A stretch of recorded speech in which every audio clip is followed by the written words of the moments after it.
I'm Jay Richards, and we're here at the COSM 2023 conference in Bellevue, Washington, sponsored by the Discovery Institute. And we just heard a panel here at the conference by two members of the executive team at Launch Consulting, and I'm joined by the Chief Strategy Officer, Russ Whitman. Russ, good to meet you. Thank you. Good to meet you as well. Well, so you guys talked about AI first in your consulting firm. First, tell us a little bit about Launch. So we've been helping companies use technology across their organizations for almost a couple of decades. Yep. So classic digital consulting firm. Today it's classic because we know digital, but been through the, whether it's helping companies solve their digital platform, building out their intelligent organization, building out digital products, applications, services, all the way up to customer and employee experience. So 20 years ago, this might have been building websites or something like that. We started with websites. We went through, we did the Web 2, we went to mobile, and then obviously cloud, and now we're at AI. AI. Okay, so what does that mean? That's a great question. So for us, it means, and I think really get to the AI first component. Yeah. The way we think about it is approaching every situation with a consideration of how AI could move the needle or have an impact in that scenario. So whether it's we're looking at a call center or we're building an interaction service for a customer, how could AI play a role, and especially generative AI, to advance that experience, to make it much more significantly valuable, and also increase the productivity of the teams that are working to deliver those solutions? Because software is expensive. It takes a long time to build. Processes, writing briefs, analyzing.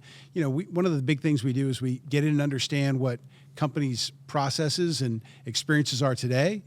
Synthesizing all that information, utilizing generative AI has been a massive improvement for our process to be able to bring that data in quicker and be able to apply it much more efficiently. Well, and so you're dealing with small companies, large companies, Yes. a bit of a mix? Both, exactly. So we have, our biggest customers are Microsoft, Uber, Expedia, Carnival Cruise Line, so large, scaled Fortune companies. Right. All the way down to we help startups and organizations. And also a big thing that we do is that these organizations that have been building and growing over the last 5 to 10 years and now have this size and scale, and they're dealing with data problems from acquisitions or just their growth, where they've now grown up, but their back end systems haven't grown up with them. And so they're dealing with all kinds of difficult challenges about how to modernize their organizations. And so because we've done it for the big players, and we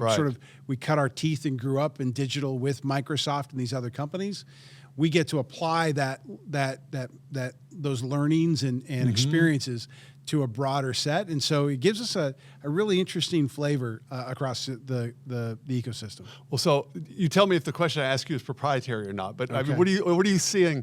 What do you think is going to happen in the next couple of years? I mean, we're 1 year in from ChatGPT, right? We're at GPT-4 already. I openly confess I use 3 or 4 of the chatbots for research purposes. It's great.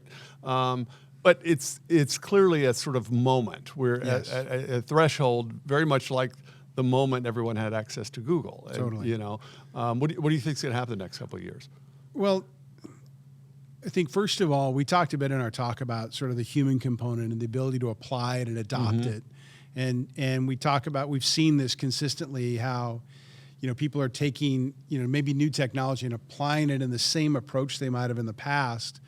And it's sort of like if I had a large combine out in the field, but I was using mules to pull it. Right, because I'm not really applying I've got this piece of machinery, but I'm still using archaic in some ways methodologies.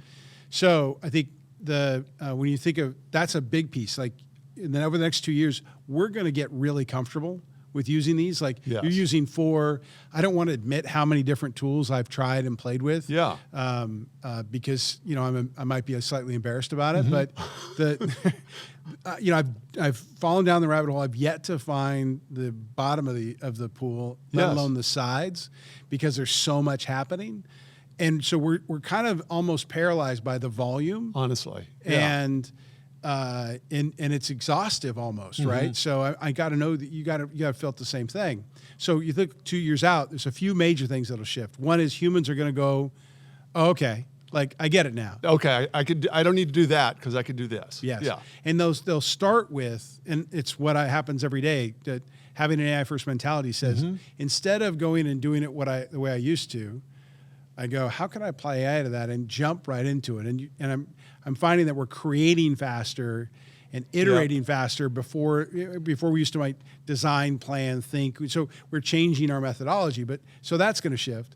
The other thing is that we're going to start having much more clarity on what these tools are. Think of just Copilot from Microsoft and with their GitHub piece.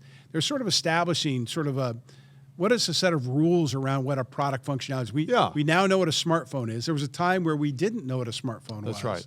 And yet I would argue that the leap of the adoption curve, the ability to utilize a touchscreen was much simpler.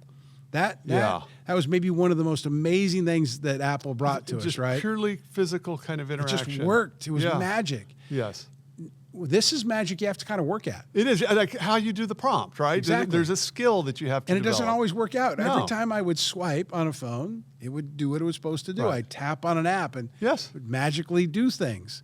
And I loved yesterday the comparison to how applications in the past, there was an expected outcome, right?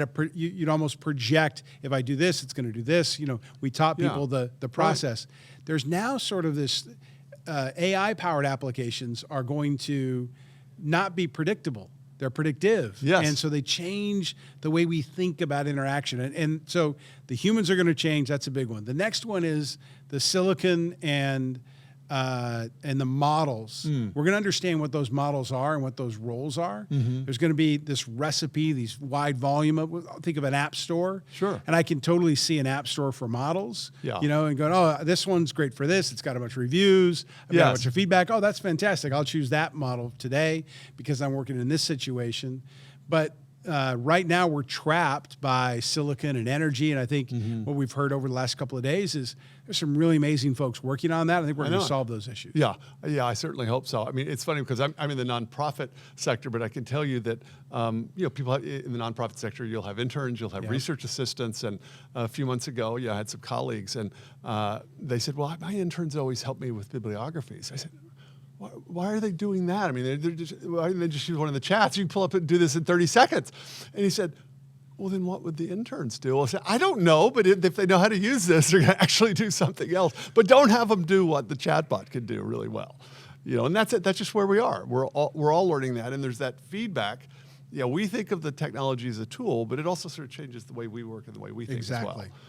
And that's the biggest transformation. And it's not, a lot of times we think about maybe the information workers, and there's a lot there, but leadership is about to go through a completely different renaissance, I think, because our ability to have access to information synthesized, processed, building awareness and understanding of content to make faster decisions. One of the things I love about ChatGPT and AI, it might give me some funky answers. Yes. But it doesn't care about what my title is. Few leaders have somebody in their organization that will always give them exactly what they think based upon the question, 100% of the time, and continue to work through the process. And so I think leaders that adopt ChatGPT and other generative AI technologies are really going to have a big leg up on their peers. Yeah, no, absolutely. In fact, I'm telling my children that. Trust me here. This is the way to have an edge, is learn how to use this stuff. That's right. Russ Whitman at Launch Consulting. Thanks for joining me. Thanks. Thank you for joining me. I'm Jay Richards, and we are at COSM 2023.